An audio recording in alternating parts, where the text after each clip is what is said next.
ശ്രീലങ്കൻ തീരത്തിന് സമീപം രൂപം കൊണ്ട ചക്രവാത ചുഴിയുടെ സ്വാധീനത്താൽ ബംഗാൾ ഉൾക്കടലിൽ ന്യൂനമർദ്ദം രൂപം കൊണ്ടു. സംസ്ഥാനത്ത് വേനൽ മഴ തുടരും. കൊല്ലം, പത്തനംതിട്ട, ആലപ്പുഴ ജില്ലകളിൽ ഇന്ന് യെല്ലോ അലർട്ടാണ്. ശക്തമായ മഴയിൽ കോഴിക്കോട് നാദാപുരത്ത് കടകളിൽ വെള്ളം കയറി. ഇടുക്കി മൂലമറ്റത്ത് വൈദ്യുതി പോസ്റ്റ് റോഡിലേക്ക് പതിച്ചു. കോഴിക്കോട് നരിക്കുനിയിൽ ഇടിമിന്നലിൽ വീടിന്റെ ചുമര് തകർന്നു. സംസ്ഥാനത്ത് വേനൽ മഴ ശക്തമാവുകയാണ്. കനത്ത മഴയിൽ കോഴിക്കോട് നാദാപുരത്ത് കടകളിൽ വെള്ളം കയറി. വിലങ്ങാട് മലയോര മേഖലകളിൽ ഉൾപ്പെടെ അതിശക്തമായ മഴ പെയ്തു.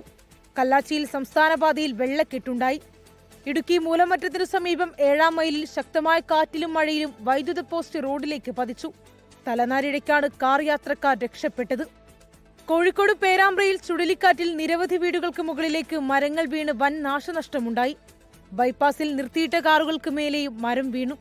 നരിക്കുനിയിൽ ഇടിമിന്നലേറ്റ് വീടിന്റെ ചുമര് തകർന്നു. നരിക്കുനി വാര്യം വീട്ടിൽ മാധവൻ നായരുടെ വീടിനാണ് കേടുപാടുകൾ സംഭവിച്ചത്. വീട്ടിലുണ്ടായിരുന്ന കോഴികളും ചത്തു. ശക്തമായ മഴയിൽ കണ്ണൂർ ശ്രീകണ്ഠാപുരത്ത് തൂക്കുപാലത്തിന് മുകളിൽ മരം ഒടിഞ്ഞു വീണു.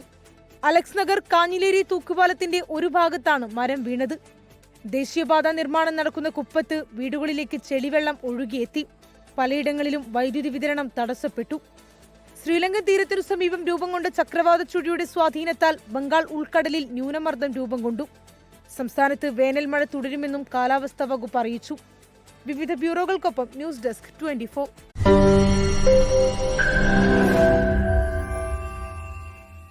ലോകത്തെവിടെയായാലും ഏത് സമയത്തും 24 വാർത്തകളും ഓഗ്മെന്റഡ് റിയാലിറ്റി പാക്കേജുകളും എക്സ്പ്ലെയിനറുകളും വിശദമായി കാണാൻ ഞങ്ങളുടെ യൂട്യൂബ് ചാനൽ നിങ്ങൾക്ക് സബ്സ്ക്രൈബ് ചെയ്യാം.